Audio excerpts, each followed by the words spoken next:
Abra sua Bíblia comigo no livro de Salmos. Salmo de número 2.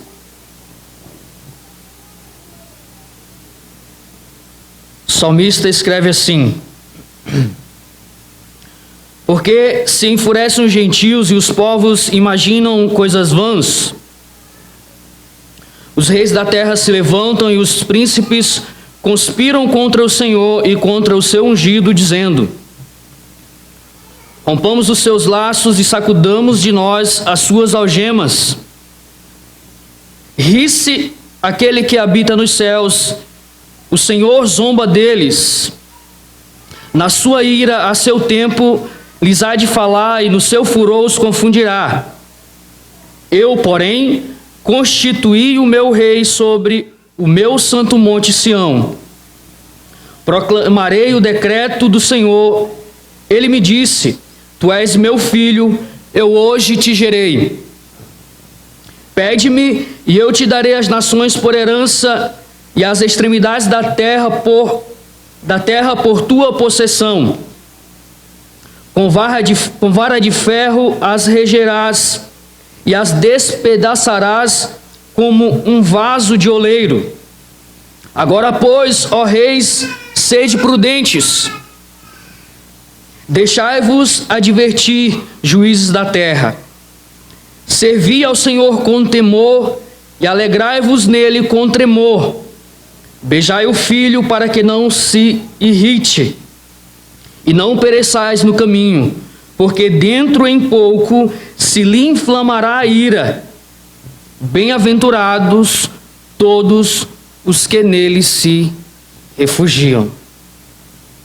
Amados irmãos, nesta manhã, mais uma vez estamos assentados à mesa do Senhor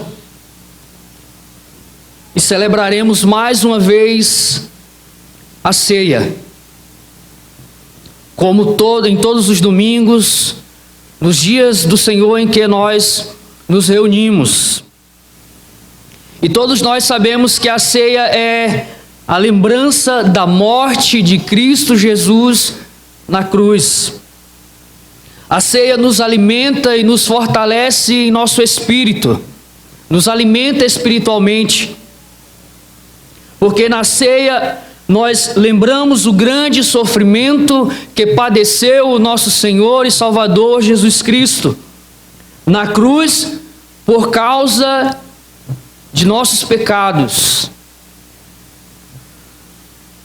Como ele foi castigado e desamparado pelo Pai naqueles momentos de dores, como ele suportou sozinho as dores e terrores em sua carne. Como nos escreve o profeta Isaías no capítulo 53, verdadeiramente ele tomou sobre si as nossas dores. O castigo que nos traz a paz estava sobre ele, e pelas suas pisaduras nós fomos sarados. E hoje nós podemos dizer com alegria, e que é uma alegria saber que o nosso Senhor, o nosso Salvador, morreu por nós, ressuscitou, venceu a morte e hoje está assentado à destra de Deus Pai e nos deu vida juntamente com Ele. E isso fazia parte do plano eterno de Deus. No Salmo 2 nós vemos isso claramente, que desde o Antigo Testamento Deus revelou o seu Filho unigênito, o Cordeiro de Deus, que seria imolado para a remissão de pecados. Neste salmo nós podemos ver o reinado deste Messias prometido e seu trabalho e seu labor. Também podemos ver a oposição que ele sofreu aqui na terra por causa de seu reino e seu domínio. E é sobre isto que irei pregar nesta manhã no seguinte tema: o reinado soberano do ungido de Deus. Nós encontramos neste salmo a conspiração dos reis da terra contra o ungido de Deus. Nós encontramos a reação do Senhor para com esses reis dessa terra. E no final deste salmo nós encontramos uma resposta graciosa do Senhor para com os reis da terra.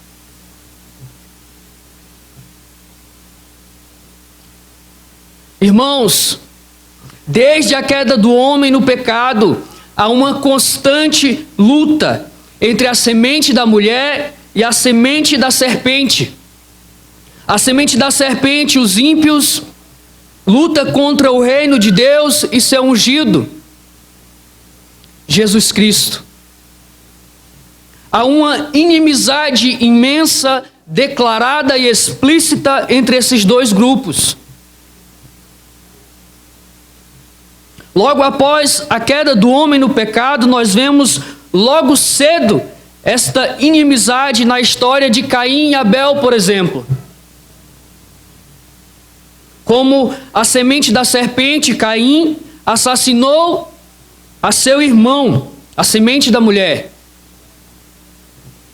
E o que vemos em seguida é um contínuo crescente desta inimizade contra o povo de Deus e o próprio Deus.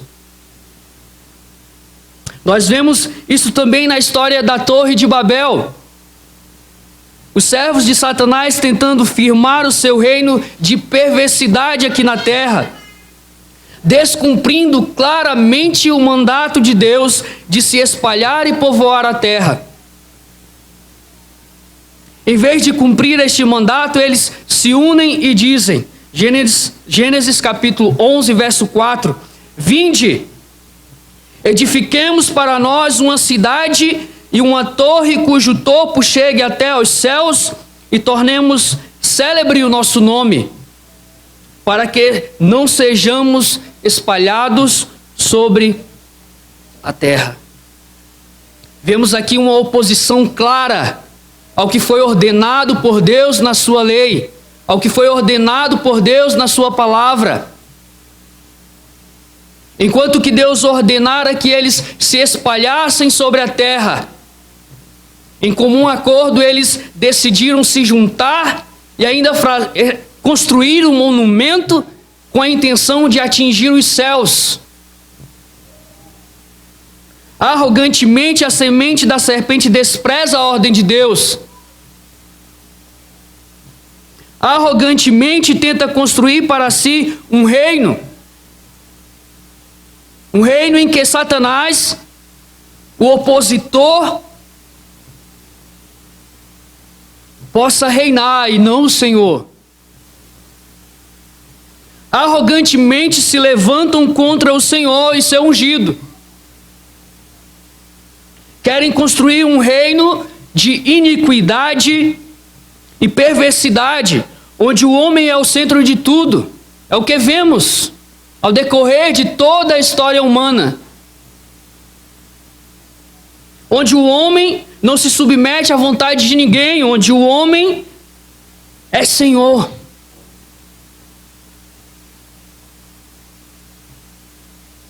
Por isso querem romper com o domínio e com a soberania do Senhor sobre essa terra.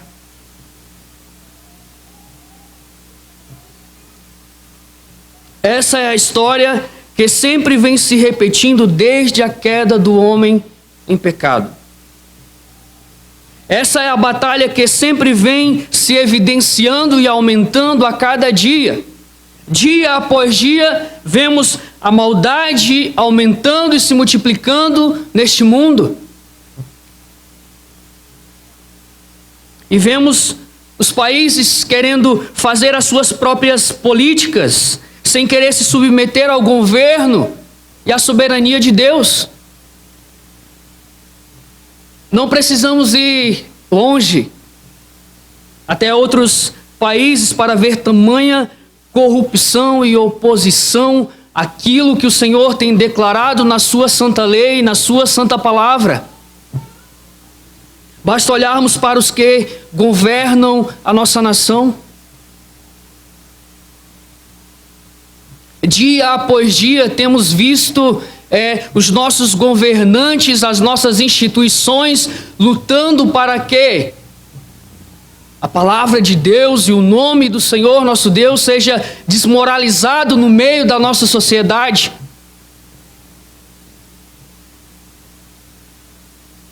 E no texto do sermão desta manhã nós encontramos essa luta contra Deus e o seu ungido.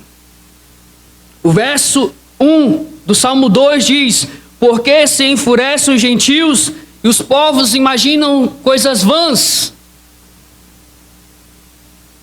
O texto diz que os gentios se enfurecem e as nações imaginam coisas vãs. Quem são essas pessoas e por que se enfurecem e imaginam coisas vãs, planejam coisas vãs? Essas pessoas são pessoas ímpias, contrárias a Deus e a sua lei.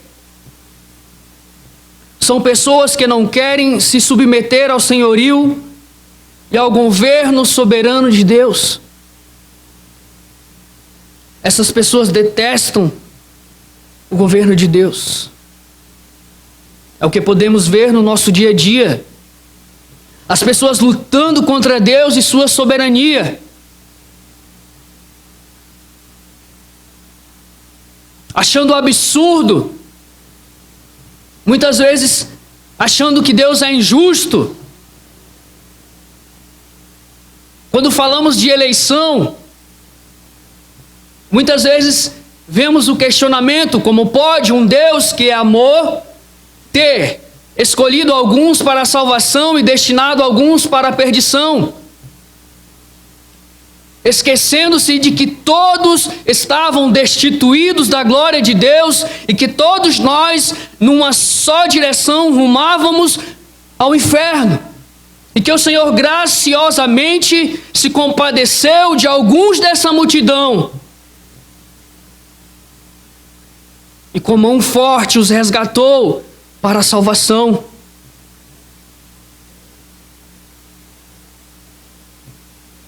Não querem ver o crescimento do seu reino. Esses ímpios podem ser tanto os do mundo pagão como muitos que estão inseridos em uma suposta aliança com Deus, mas vivem constantemente desobedecendo a sua santa lei, desobedecendo os preceitos da sua santa palavra.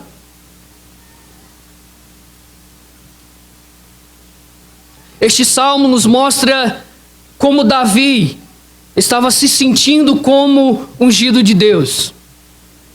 Aquele que foi ungido pelo Senhor para governar o seu povo amado, para ser o representante de Deus aqui na terra,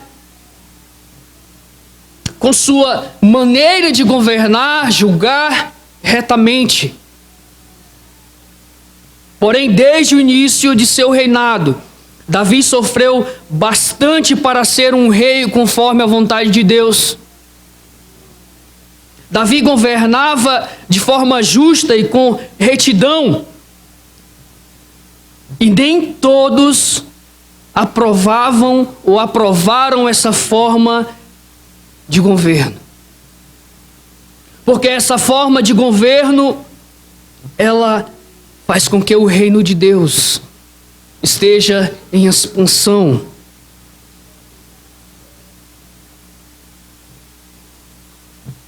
Pois esta maneira de governar faz com que o reino de Deus se estabeleça. E por causa disso, os reis se enfurecem e imaginam coisas vãs contra ele. Podemos ver como Davi sofreu uma tremenda oposição da parte de Saul. Antes mesmo de ser coroado, meus irmãos, Saul não queria que Davi reinasse. então se opõe. Davi havia sido já ungido pelo profeta Samuel para reinar e governar o povo de Deus, para guiar o povo nos caminhos do Senhor. Mas Saul, como um ímpio que desprezou o seu ofício e a aliança, foi rejeitado pelo Senhor. Saul, quando lutava contra Davi, que havia sido ungido e escolhido por Deus para reinar sobre o seu povo, ele estava lutando ao mesmo tempo contra o próprio Deus e o seu reino. E nós bem sabemos o fim daqueles que lutam contra Deus e contra o seu reino. Aqueles que vivem em oposição a Deus.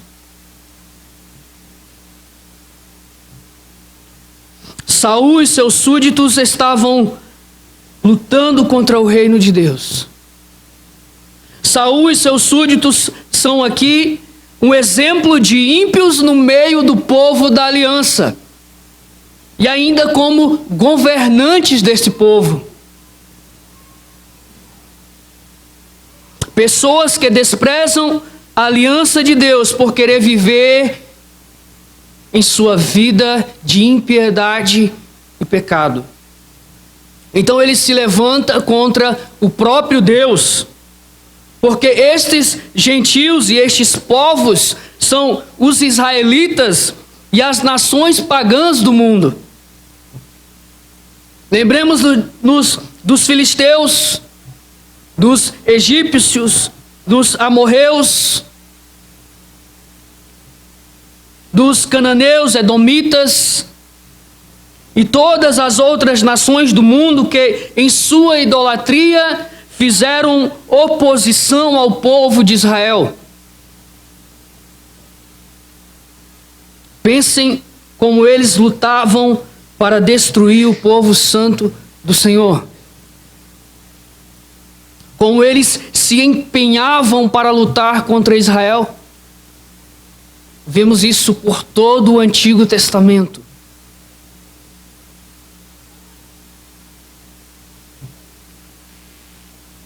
O Salmo 2, verso 2 e 3 diz: os reis da terra se levantam e os príncipes conspiram contra o Senhor e contra o seu ungido, dizendo: rompamos os laços e sacudamos de nós as suas algemas. Os reis da terra se juntam e formam uma aliança. Eles estão conspirando, e contra quem é essa conspiração? O texto deixa claro: é contra o Senhor e contra o seu ungido. Essa hostilidade é contra o Senhor, contra o seu reino e contra aquele que foi ungido para reinar. Eles declaram guerra contra o Senhor e seu reino. E não é isso que vemos e temos visto constantemente?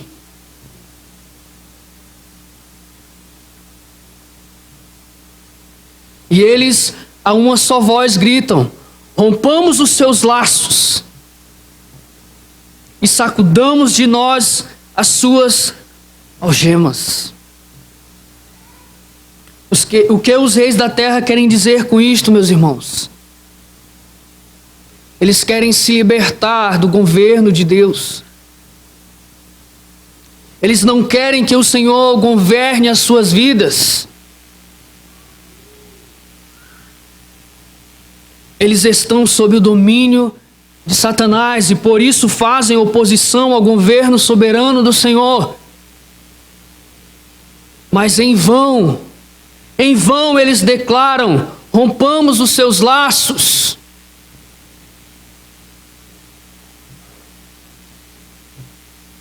Eles querem uma vida desenfreada. Eles querem ser senhores de si mesmos, em seus reinos e em suas vidas.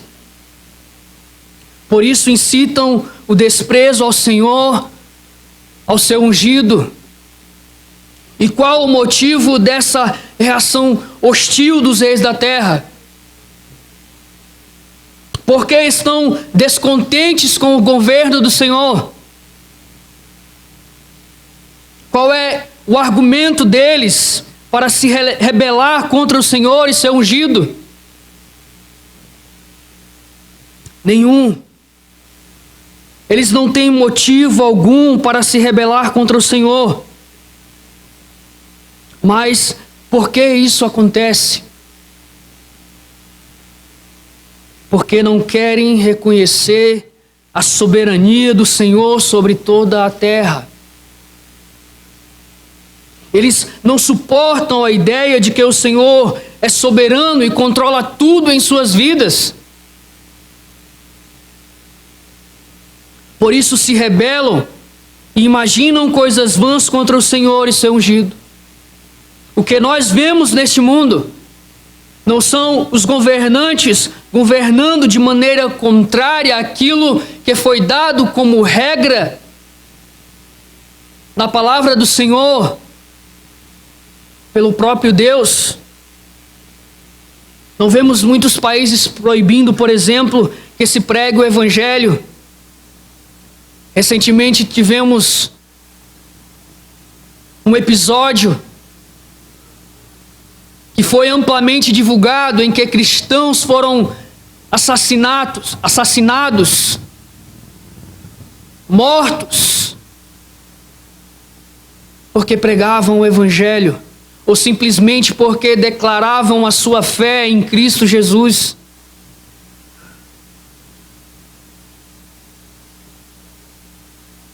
Isso é lutar contra o Senhor. Isso é lutar contra a expansão do seu reino. É lutar para que Satanás seja vitorioso e seu reino de maldade se estabeleça nessa terra. Mas nós sabemos que essa luta é em vão. Que essa luta não terá êxito, porque estão lutando e investindo contra o Senhor dos Senhores, o Senhor dos Exércitos, o Rei dos Reis, o soberano de Israel. Este salmo, meus irmãos, é uma profecia acerca do ungido de Deus. Davi foi ungido por Deus, mas ele era apenas uma sombra. Ele apontava para aquele que é superior, que é soberano, para aquele que é superior a ele. Pois Davi recebeu somente autoridade sobre a terra de Israel, mas este Messias, este ungido do Senhor, receberá o domínio sobre todas as nações do mundo, sobre todos os reinos desta terra.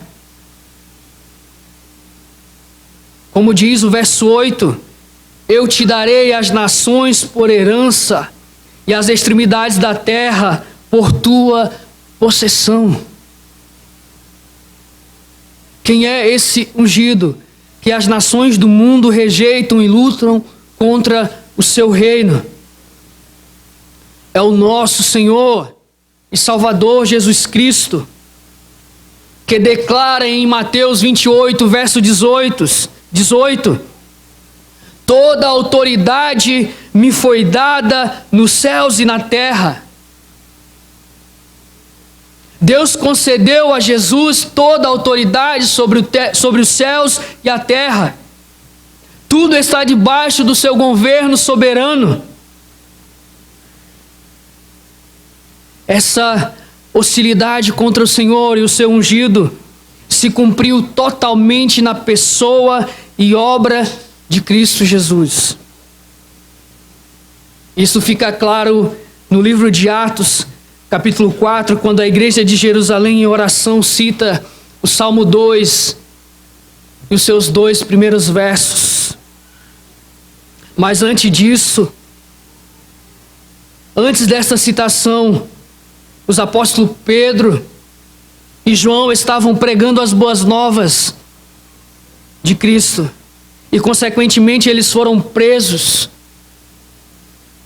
por pregar em nome de Cristo, por pregar o Evangelho.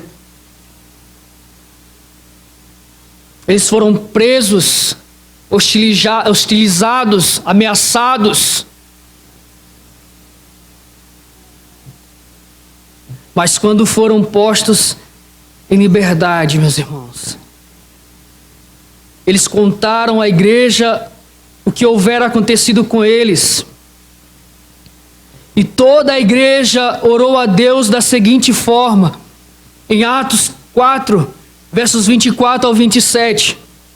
Tu, soberano Senhor, que fizestes o céu, a terra, o mar e tudo o que neles há, que disseste por intermédio do Espírito Santo, por boca de Davi, nosso pai, teu servo, porque se enfurecem os gentios e os povos imaginam coisas vãs.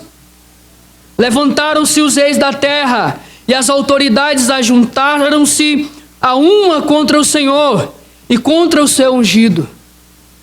Porque verdadeiramente se ajuntaram nesta cidade contra o teu servo Jesus, ao qual ungistes, Herodes e Pôncio Pilatos, com gentios e gente de Israel. Essa é parte da oração da igreja. Acertadamente os cristãos viram a profecia se cumprindo na pessoa de Cristo, pois ele foi preso, julgado e condenado injustamente. Os reis da terra, representados na figura de Herodes, que era conhecido pelo povo como rei naquela época, e os príncipes representados no governador Pôncio Pilatos, o juiz que condenou Jesus inocentemente. Os gentios são os romanos e outros povos pagãos que habitam em Jerusalém. E a gente de Israel são os judeus, principalmente os principais sacerdotes e anciãos. Todos eles se levantaram contra o ungido do Senhor. Todos eles mataram aquele que foi ungido pelo Senhor para governar conforme a sua soberana vontade. Todos nós sabemos que Herodes, Pôncio Pilatos, os romanos e especialmente os sacerdotes e anciãos foram responsáveis pela morte de nosso Senhor Jesus Cristo. Como conspiraram contra o ungido de Deus, não querendo se submeter ao seu domínio. E o resultado foi a morte de Cristo e uma perseguição enorme sobre os cristãos da época dos apóstolos. Lendo o livro de Atos, nós encontramos a perseguição por parte das autoridades e do povo judeu. Uma perseguição feroz contra o ungido de Deus e seu reino. Mas mesmo com essa resistência, Deus continua reinando sobre tudo e todos, meus irmãos. Mesmo com essa feroz hostilidade, com esta feroz perseguição, mesmo que não aceitem, Deus continua reinando soberano sobre tudo e todos. Deus reina para sempre. Como a igreja de Jerusalém orou: Tu, soberano Senhor, que fizeste o céu e a terra, o mar e tudo que neles há. Ele é soberano e dono de tudo.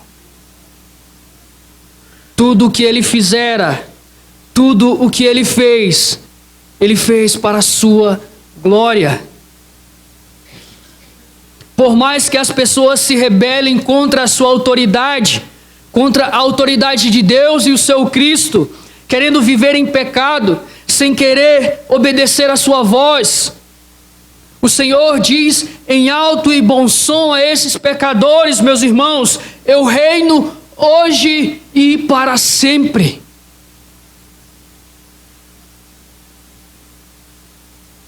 No verso 4 ao 9, meus irmãos, nós vemos a reação do Senhor para com os reis da terra.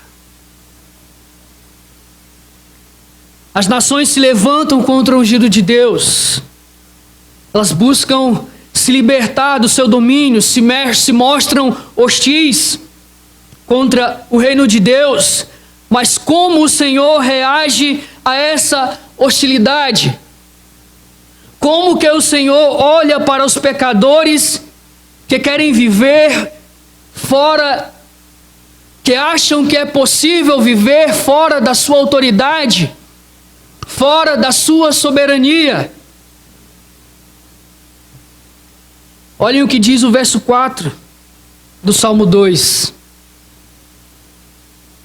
Ri-se aquele que habita nos céus. O Senhor zomba deles. O Senhor não está no céu preocupado, meus irmãos. Ele não está preocupado com o que as pessoas estão planejando, com as coisas vãs que os reis dessa terra planejam contra o seu reino soberano. Enquanto os reis e os pecadores tentam romper com a autoridade de Deus e sobre eles, o Senhor olha do céu e, como declara o Salmo 2 no verso 4, Ele ri e zomba deles.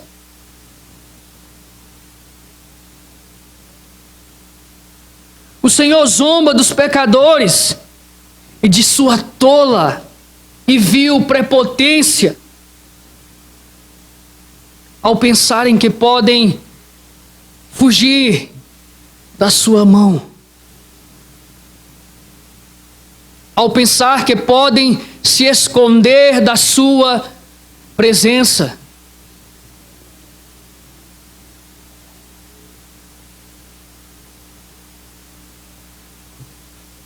O Senhor ri-se aquele que habita nos céus. Quem está tentando lutar contra o Senhor são os pobres reis da terra. São apenas homens com seus reinos terrenos e exércitos mortais. Porém, o Senhor está no céu, no seu santo trono, longe de qualquer ataque. Ah, meus irmãos, como são ingênuos! Como são ingênuos os reis dessa terra, pensando que podem se rebelar contra o Senhor e vencer, pensando que podem zombar de seu santo nome.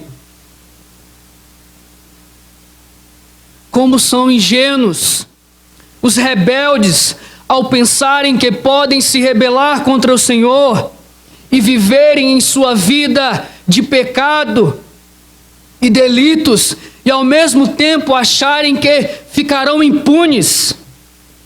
Como são ingênuos! É tolice pensar desta maneira. O verso 5 diz: na sua ira, a seu tempo, lhes há de falar, e no seu furor os confundirá. Na sua ira, a seu tempo, lhes há de falar, e no seu furor os confundirá.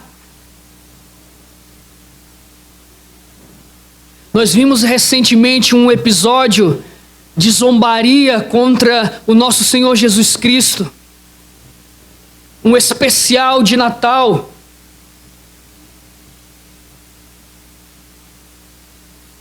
E um dos produtores deste especial devido à grande reação que houve contra esta produção.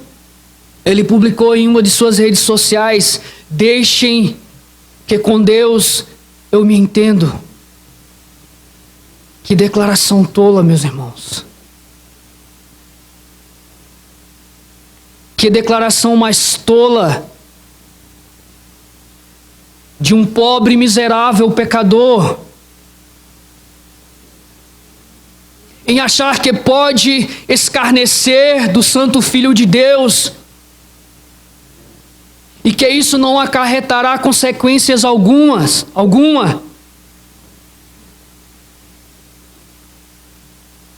O Senhor punirá os rebeldes. O verso 5 deixa bem claro isso. Mas o castigo de Deus vem a seu tempo. E quando o Senhor vier a punir o pecador, Ele não virá com uma voz mansa e suave, muito menos com braços abertos para abraçá-lo. Ele falará no seu tempo, e no furor de sua ira confundirá os pecadores.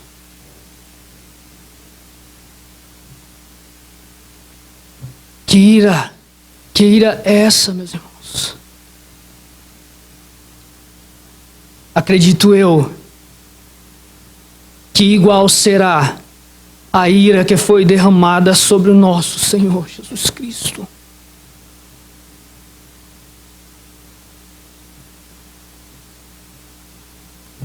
Haverá trevas e escuridão.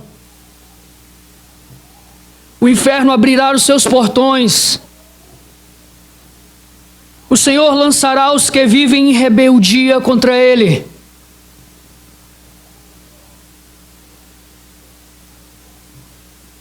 Não haverá mais tempo. Apenas choro e ranger de dentes. Apenas tormento, sofrimento. Porque o Senhor estará falando ao seu tempo, com sua ira. Por isso, quem vive em pecado e contra a rebeldia, e contra o Senhor, e em rebeldia contra o Senhor, arrependa-se.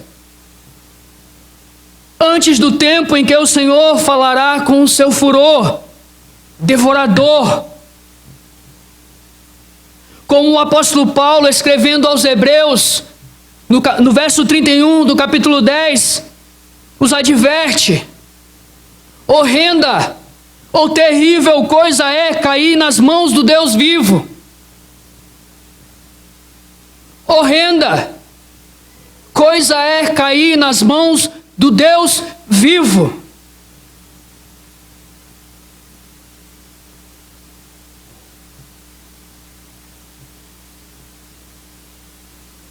O Senhor reage mostrando que Ele é soberano, que Ele é detentor de todo o poder sobre os céus e sobre a terra. Por mais numerosos que sejam os seus opositores, e mais feroz que seja essa hostilidade contra o Senhor, Ele diz: eu, porém, constituí o meu rei sobre o meu santo monte Sião.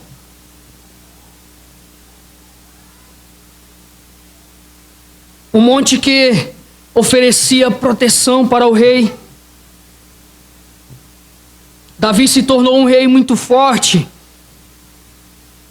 e reconhecido por toda a terra, meus irmãos. Esse monte oferecia proteção contra os inimigos que não podiam atacar o rei Davi e o seu reino. Davi, quando ia à batalha, o Senhor estava com ele, com o seu ungido Davi, e lhe garantia a vitória. E Deus ainda prometeu um reino eterno ao seu descendente. Deus prometeu que o trono de Davi seria estabelecido para sempre, segundo Samuel 7, verso 16. E quem é este descendente que reinará para sempre? É o Senhor Jesus Cristo, o nosso Senhor e Rei. Ele é o rei ordenado por Deus para governar. A exaltação de Cristo à direita de Deus é uma prova de sua majestade e do seu domínio. Ele recebeu o direito de reinar sobre tudo e todos. Ele está revestido de autoridade no céu e sobre a terra, e é o cabeça da igreja. E apesar do esforço de seus inimigos para impedir o avanço de seu reino, apesar dos seus inimigos tentarem barrar o seu senhorio, jamais conseguirão detê-lo, porque ele está nos céus, à direita de Deus Pai Todo-Poderoso, e vive e reina, e há de voltar em glória, governando conforme a sua vontade.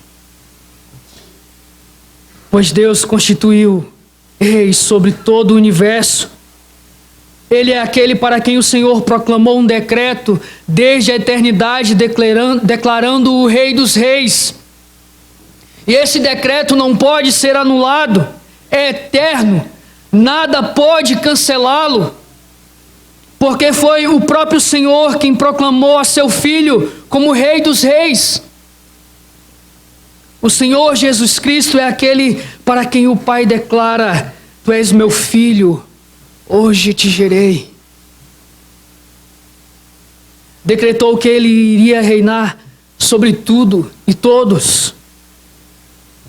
Quando o Senhor Jesus foi batizado por João Batista, o Senhor Deus confirmou o seu decreto dizendo: Este é o meu Filho amado, em quem me comprazo. Mateus 3,17.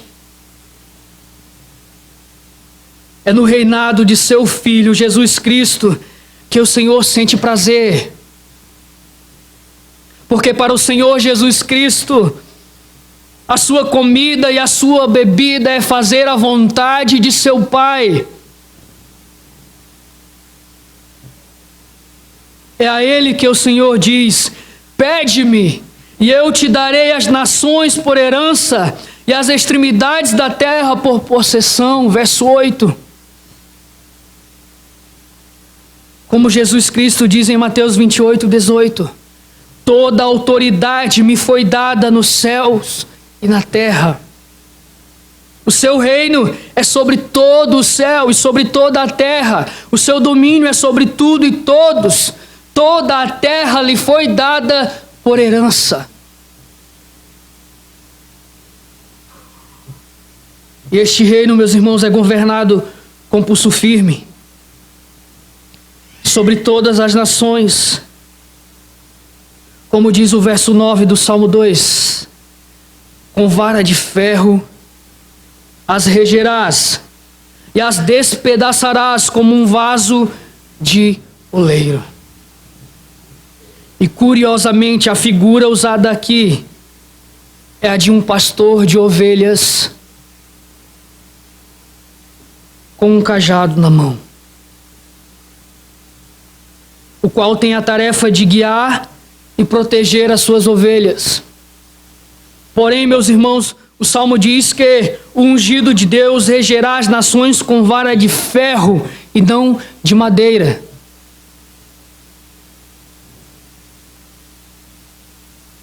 Por quê?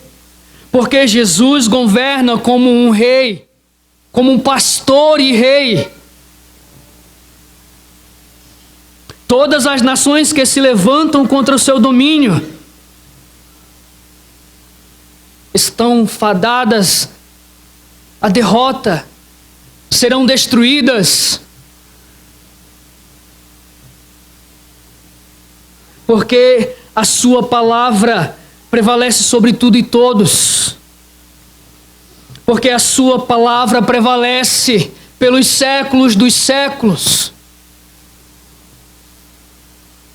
Não pode se resistir ao seu domínio, porque ele destrói as nações como um oleiro quebra um vaso. Irmãos, é um consolo saber que o próprio Senhor estabeleceu um rei para nos governar e governar as nações. É um consolo saber que nada foge do governo de suas mãos, que nada foge de sua soberania. Graças a Deus nós podemos descansar sabendo que estamos sendo protegidos pelo Rei dos Reis e Senhor dos Senhores. E é assim que ele reage a estas declarações dos reis, a essa hostilidade, a esta revolta.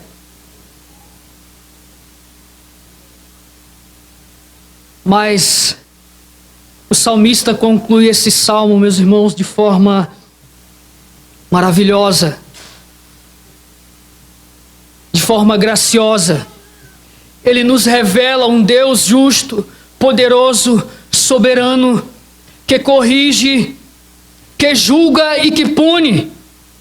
Mas ao final deste salmo, ele nos revela um Deus que ainda tem uma resposta graciosa diante dos reis da terra que se rebelam contra o seu santo e contra o seu reino.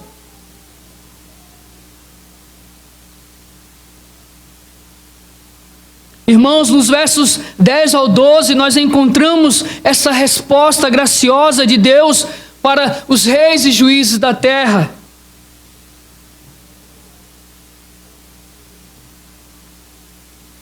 Pois o Senhor acabara de falar que é inútil lutar contra o seu domínio. Ninguém consegue resistir ao seu poder. Por isso o Senhor, em sua sabedoria, em sua graça, em sua misericórdia,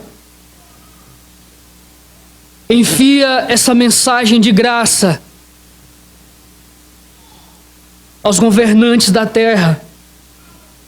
Ele que tem poder para destruí-los com um sopro. Ele que tem poder para destruí-los em um breve momento. Mostra que não tem prazer na morte do pecador obstinado. Antes, o seu prazer está em ver o pecador arrependido de seus pecados. Antes, o seu prazer está em ver o pecador impenitente se prostrando aos seus pés, em arrependimento, clamando por misericórdia e graça, reconhecendo a imundícia e a pecaminosidade do seu coração. Nisto o Senhor tem prazer. Mas ainda assim ele deixa claro que há uma punição, que há um momento em que não haverá mais graça.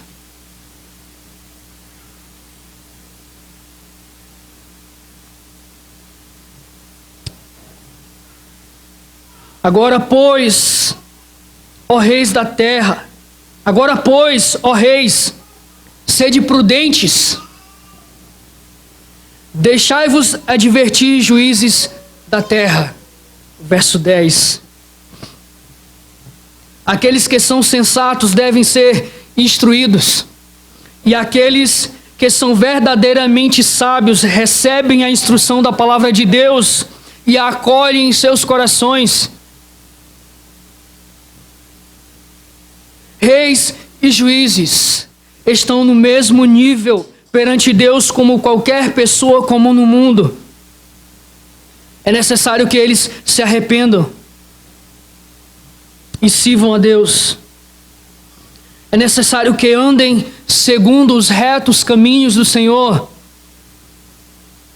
O que Deus fala para os reis, juízes e governantes desta terra serve para todos os homens do mundo. Para todos os homens dessa terra, meus irmãos. O verso 11 diz: servi ao Senhor com temor. Servi ao Senhor com temor. E alegrai-vos nele com tremor.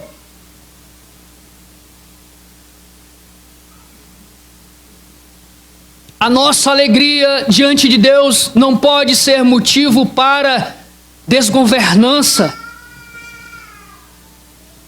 Não pode ser motivo para destemperança.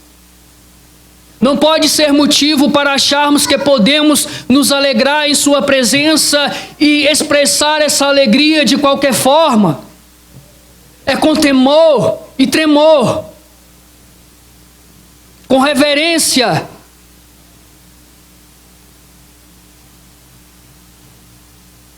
E esta deve ser a atitude de todos os homens da terra.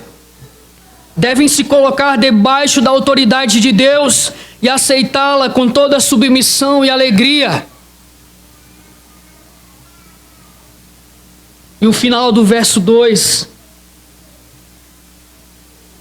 Aliás, o verso 2 declara: beijai o filho para que se não irrite e não pereçais no caminho, porque em pouco se lhe inflamará a ira. Já estamos caminhando para o final do sermão, para concluir. Meus irmãos, estas palavras são direcionadas a todos que vivem em pecado e não se arrependem. A instrução é clara: arrependam-se e aceitem por fé a Jesus Cristo. Deixem o pecado e caiam arrependidos aos pés de Cristo. Pois dentro de pouco tempo o Senhor virá e a sua ira ninguém poderá contê-la. Quando Ele vier, será tarde demais para quem não crer para a vida eterna.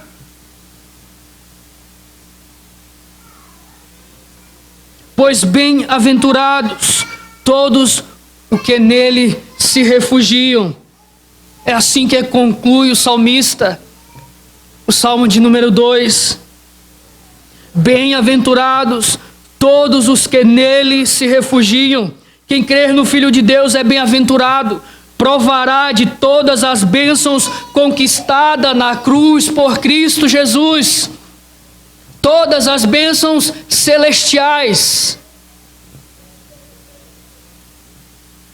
Todas as bênçãos celestiais conquistadas por Cristo na cruz do Calvário.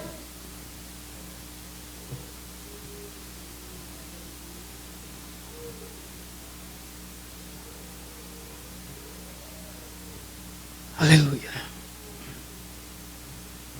Ele morreu em nosso lugar.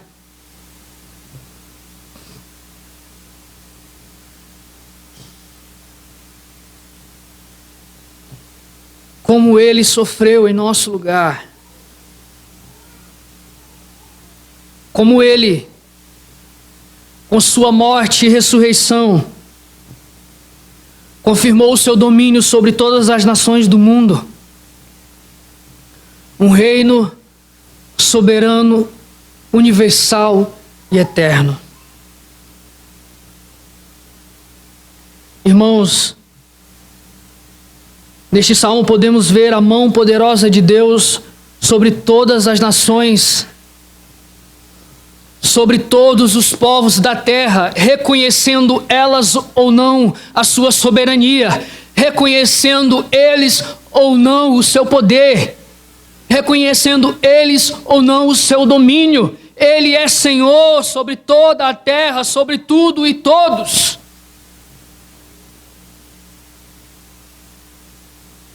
Deus enviou o seu Filho para morrer por nós, pecadores, para dar a sua vida em nosso lugar. Foi a vontade de Deus que Cristo Jesus morresse em nosso lugar. Por isso, meus irmãos, vivamos como súditos fiéis ao Senhor Jesus Cristo, que é o Rei dos Reis e Senhor dos Senhores, sobre tudo e todos. Amém. Curve a sua cabeça.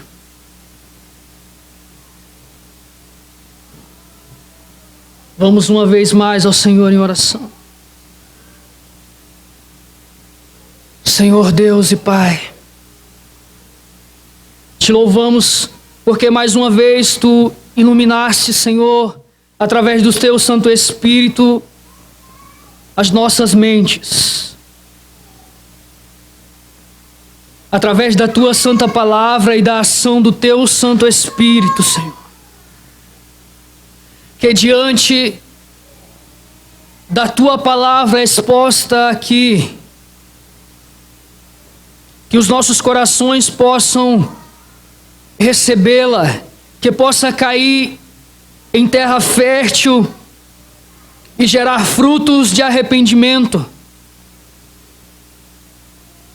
Que venhamos viver como sábios e não como nécios e loucos que rejeitam a Tua instrução, que rejeitam a Tua misericórdia.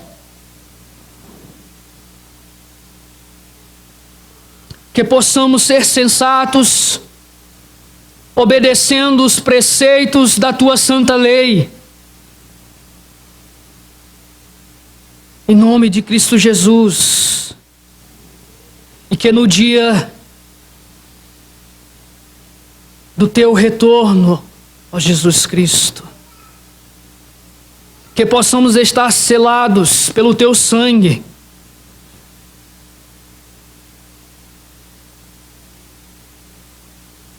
E que possamos, Senhor, não ser apenas um povo no meio do povo da aliança, mas que sejamos um povo regenerado e fiel, que zela para viver segundo o Teu santo propósito, segundo os Teus santos caminhos. Essa é a minha oração em nome de Cristo Jesus. Amém.